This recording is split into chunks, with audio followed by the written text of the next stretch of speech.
Today we'll be talking about linked lists and two variants of it, the singly linked list and the doubly linked list. Linked lists consist of nodes that are linked to each other. They are similar to stacks and queues, which we looked at before, in that each node consists of two fields, one for the data and the other for a reference to the next item in the data structure. But unlike stacks and queues, linked lists do not follow either FIFO or LIFO when it comes to adding or removing items in the list. This means that items can be added to and removed from any position in the list. We can see a singly linked list here with 10 as its data and its next pointer to the following node that has 20 for its data and its own next pointer. The other nodes carry on in the same fashion. Singly linked lists also have two more fields called head and tail that keep track of the first and last node in the list respectively. The main difference between a singly linked list and a doubly linked list is that each node in a doubly linked list also has an extra field that points to the previous node in the list. This allows us to move through the list in two directions rather than one. A popular use of a doubly linked list is a playlist. Think of each song as a node in the list. You can easily go back to the previous song or skip to the next song in your playlist because each one has the previous and next references. When you're adding songs to a playlist, you can add them to any position in the list, including the beginning and the end. The same goes for deleting them. You can delete a song at any position in the list. Now that we've understood what a linked list is, let's start implementing one. We'll start with a singly linked list class. We're going to add a generic type to it and declare a private field called length. Next, we'll make a constructor, and all it's going to do is assign a value of 0 to the length field.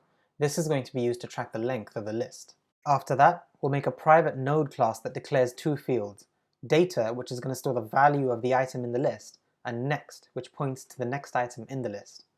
Lastly, we need a constructor that's going to take in some data and assign it to the data field we just declared. Now that we have our node class, we can declare two fields in the singly linked list class that are private nodes. They're called head and tail. Head is going to keep track of which node is at the front of the list, and tail is going to keep track of which one is at the back. We're going to need a way to traverse through the list, so let's begin making a linked list iterator class.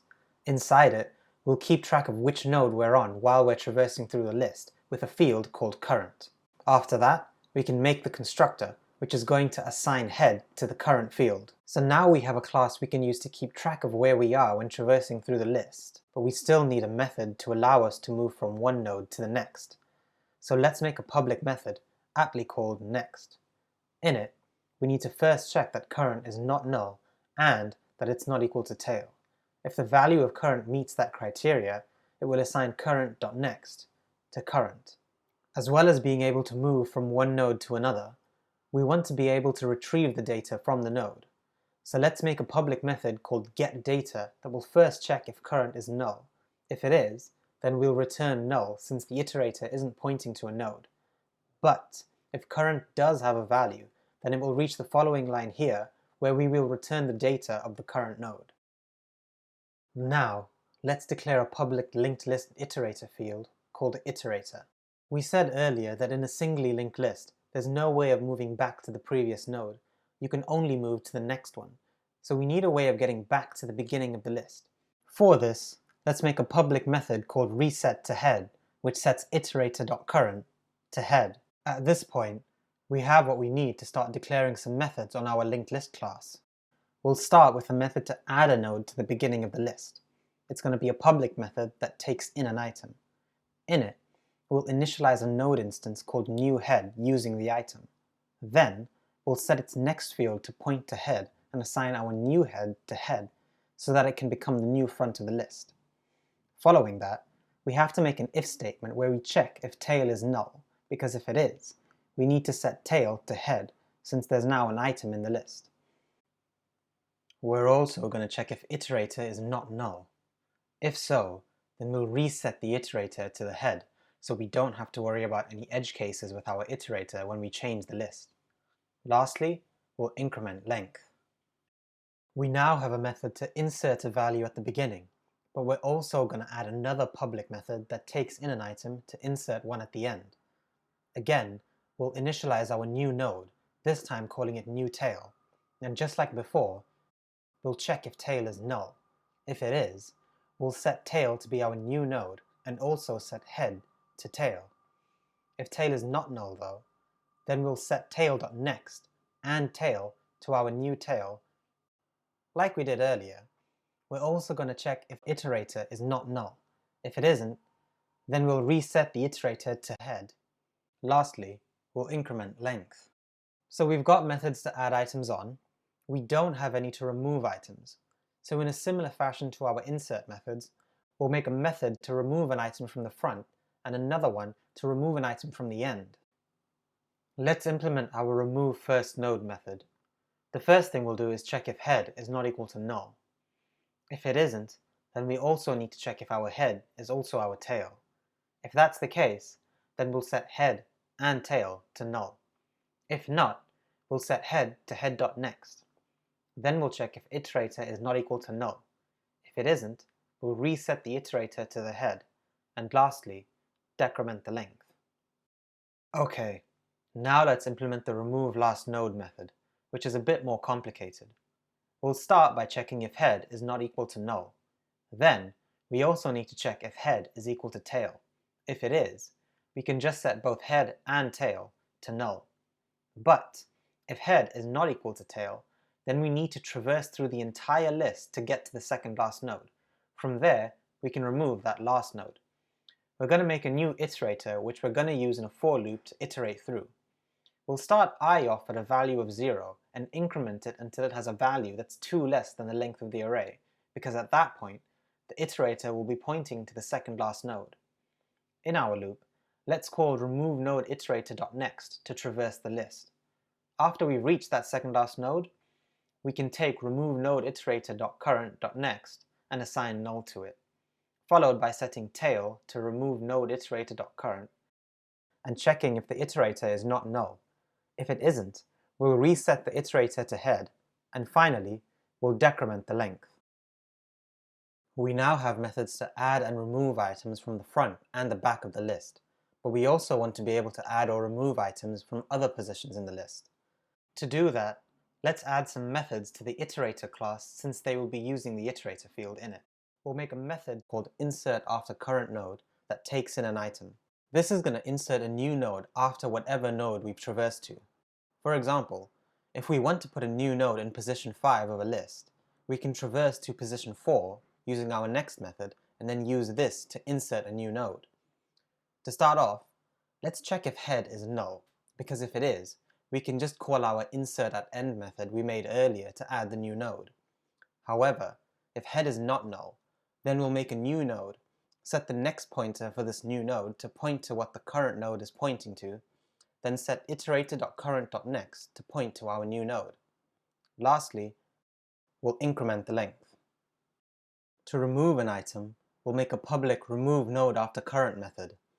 This is going to check if head is not equal to null and that current is not equal to tail.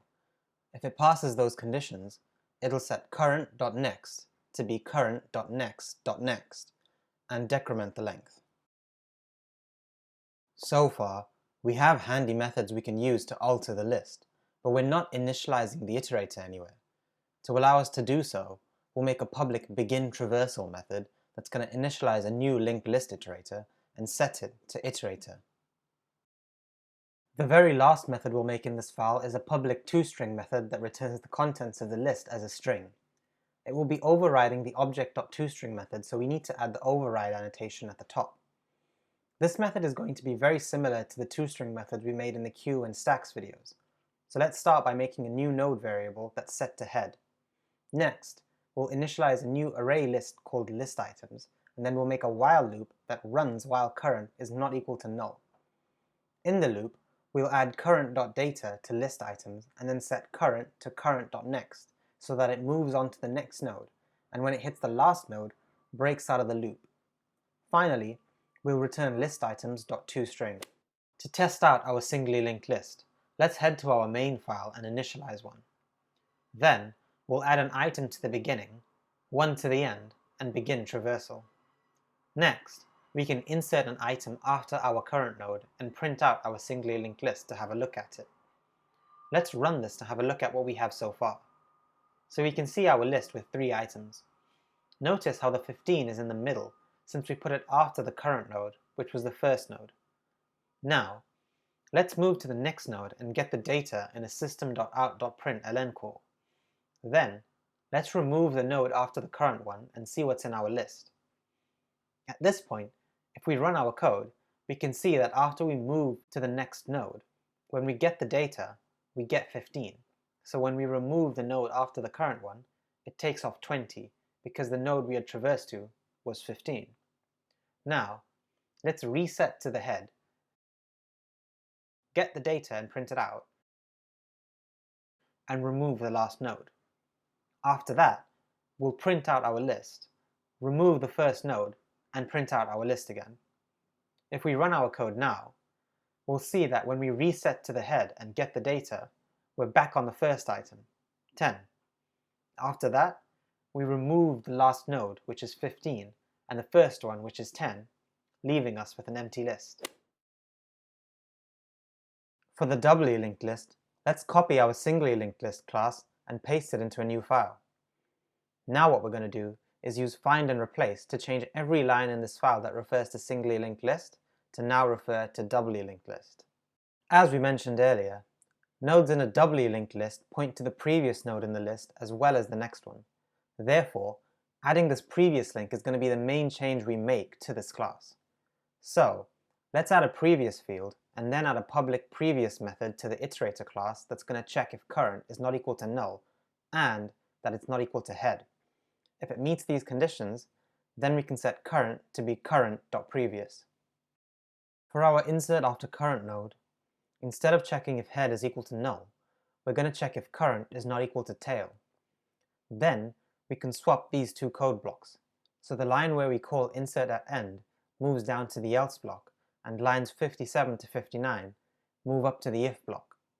Additionally, we can add a line after we set new node.next, where we set new node.previous to iterator.current, and after that, set new node.next.previous to equal new node. In our remove node after current method, we'll set current.next to node to remove to make this method clearer since it's a little bit more involved. Next, we'll check if node to remove is not equal to tail. If they're not equal, we can move this line where we set current.next to current.next.next into our if block above, followed by setting node to remove.next.previous to current. Lastly, we'll say else, remove last node. For our insert at beginning method, we'll change the if statement to check if head is null instead of tail. After that, we'll make an else block and move this line into it. Then, in the first part of our if statement, we'll set head to new head. Finally, in the else block, we'll assign new head to head.previous and move this line underneath. For the insert at end method, before we update tail, we'll need to add a line in the else block where we set new tail.previous to tail, so that our new node points to the previous item. For the remove first node method, we'll need to add a line in the else block and write head.previous equals null. Now in the singly linked list, in the remove last node method, we needed to traverse most of the list to remove that last node. In the doubly linked list though, this method is much simpler since we have the previous field. We can delete everything in our else block and just set tail to be tail.previous and tail.next to be null. With that done, we can actually get rid of the length field and any references to it. You may notice now that we're not actually using the length for anything. The only code we have left that references it is just updating it, not using it to do anything. Whereas in the singly linked list, we needed it in the remove last node method. In the doubly linked list, as we just saw, we don't need it anymore. We've had a look at the singly linked list and used it. Let's do the same with our doubly linked list. Copy all the code we wrote in the main class and paste it a few lines below. We're going to change the constructor and typing here to be the doubly linked list and change our variable to be doubly linked list, as well as everywhere we refer to it below. We'll also change the values we insert to distinguish it from our singly linked list. The last change we're going to make is where we were resetting to the head in our singly linked list. In our doubly linked list, we're going to call the previous method to get back to the previous node, which in this case is the first node anyway. Now we can see that we start off with the 3 items we add, and again, have 55 in the middle since we inserted it after the first node. Then, we move to the next item, print out its data, and remove the next node. We see that here because 60 has been removed.